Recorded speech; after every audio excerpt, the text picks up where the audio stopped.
Welcome back to Kin in Line. This is part 114 by my reckoning. We're very well and truly back at the jazz in the late 80s, and I'm using my real shorthand sketching technique just to capture characters as they perform. This is a saxophonist.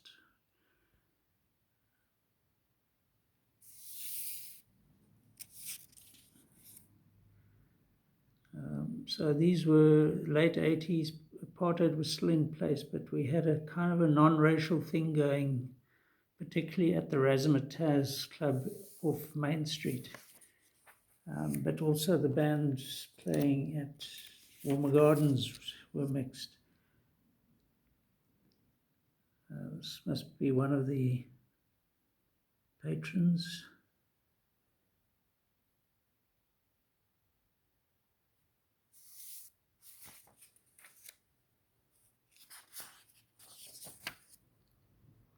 So every drawing is dictated by its subject, and I mean the difference between that previous one, which is a profile, and this one is a sort of semi-frontal and done in a few seconds just to try and catch that pose.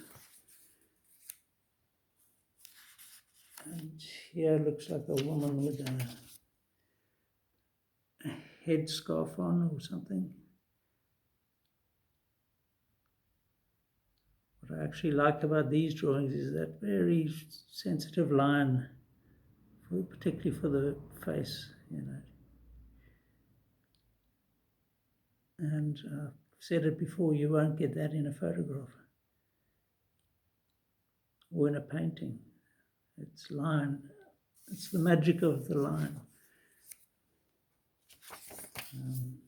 Here too, different type of line, more, look how sort of almost serrated that line is. I wonder how that occurred. But I quite like this drawing. And that is completely different in style to this. And here you can actually see the word Razzmatazz in the background. So that's the backdrop for this guy's face. Again, hastily sketched, probably over a beer or two, or a few sips anyway. But I found sketching got me into the vibe of the thing. Not just sitting around being idle and watching and listening, but actually being creative. I struggle not to do something when I'm wherever I am. This was a person resting and thinking about the music, I guess.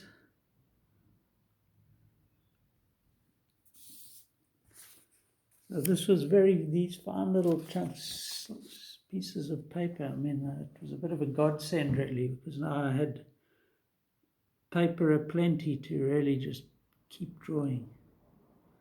And here, because of the shape of this guy, I drew him right from corner to corner to fit his saxophone in.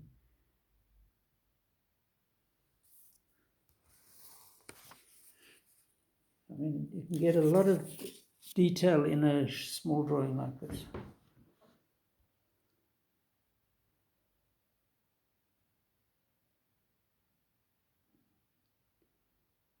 So a double bass player with his cap.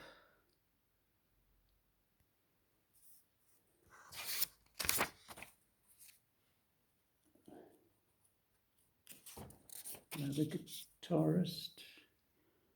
The squiggly shape, also actually lends itself to the sound of the guitar, which is Dylan had a nice word for that, metallic sound. Can't remember what it was.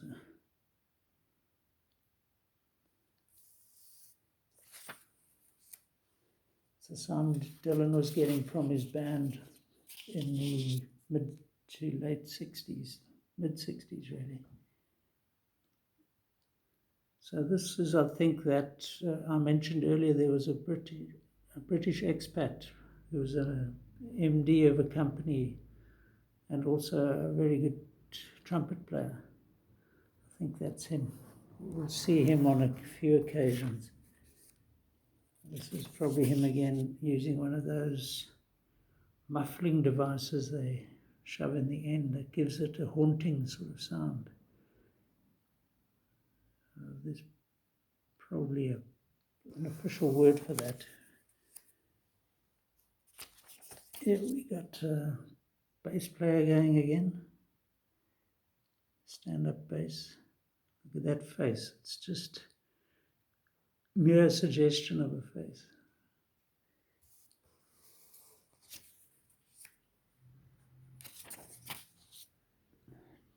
Trumpet.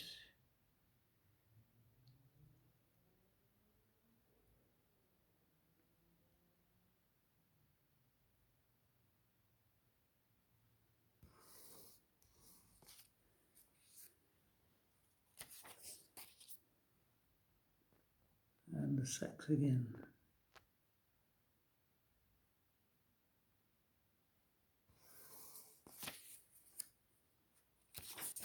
We've seen this vocalist before in more detail. Here he's just suggested the left hand holding the chord, as it were, and the right holding the mic.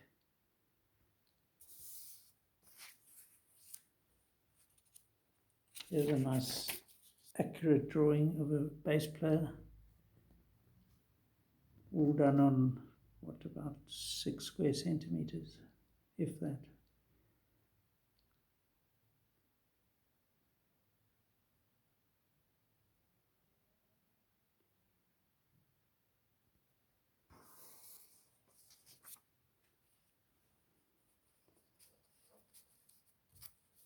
Oh, yeah.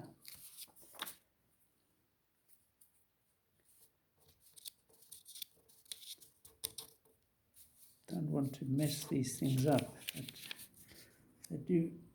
I think this is Mr. Tim, the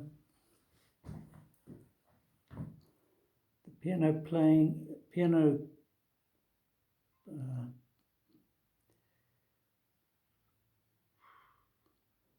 Yeah. So he was a good guitarist and he tuned pianos.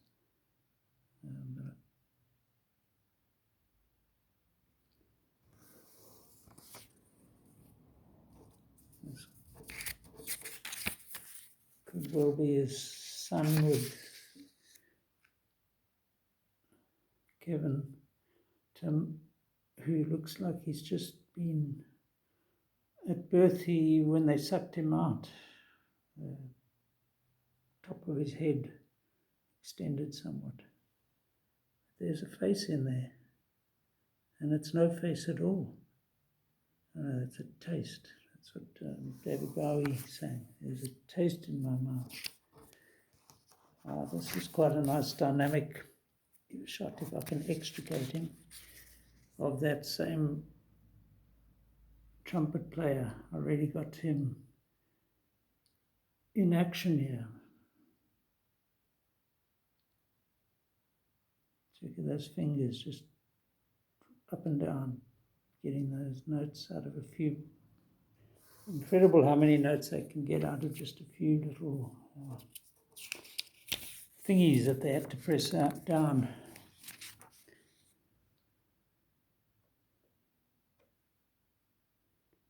Clarinet, probably.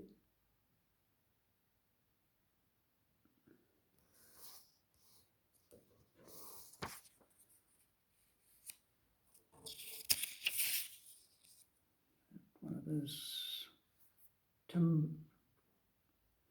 Kevin's dad, maybe, or some of the guitarists.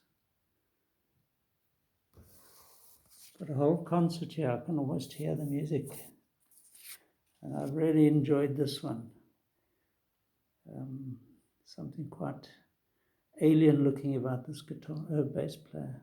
Look at those fingers up and down that fretboard. And the face, it's just like got a stocking over it or something.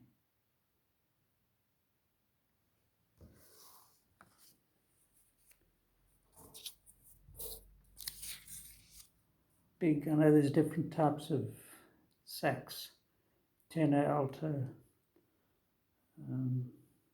So the biggest one, I don't know, is that the alto? No, tenor. I think that's what this guy had. Big booming sound. Another bass player.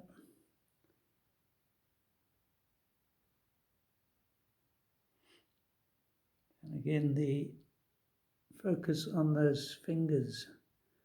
So you didn't want to just go with rigid looking fingers. You have to just create a sense of movement up and down the fretboard.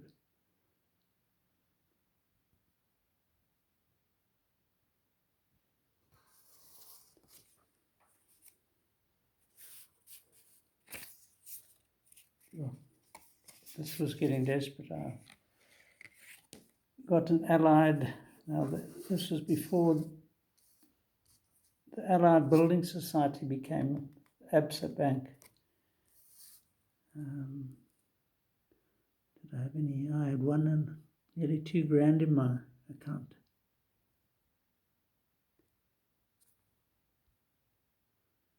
So not many people younger than about 30 realize that this might have been out of an ATM. It must be the early ATM. And anyway, I used these as well as for sketching, just as I did in the UK. Very quick one. I've forgotten I'd used these things. Sure, these two are almost identical.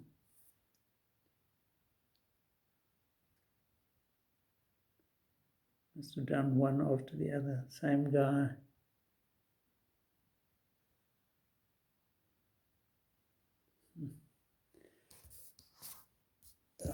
Hard to extricate them though. And then some characters. Looks like he's smoking.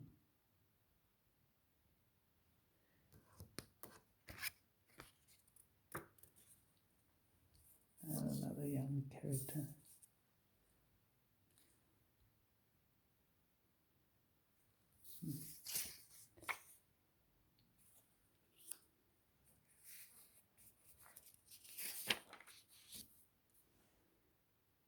Here we seem to have a dancer.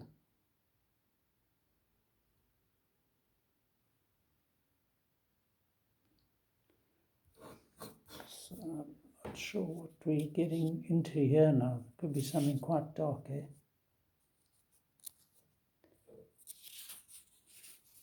Ballet. Somewhere I picked up these.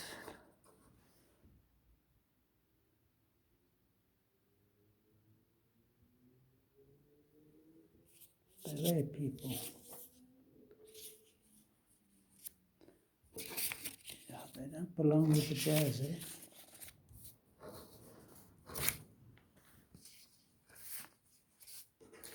Sorry about this. We can't have the arts mixed up like that. But when there's a great solo coming here on this clarinet. In fact, I think we're going to play out with this solo. If you can just give it a listen, eh?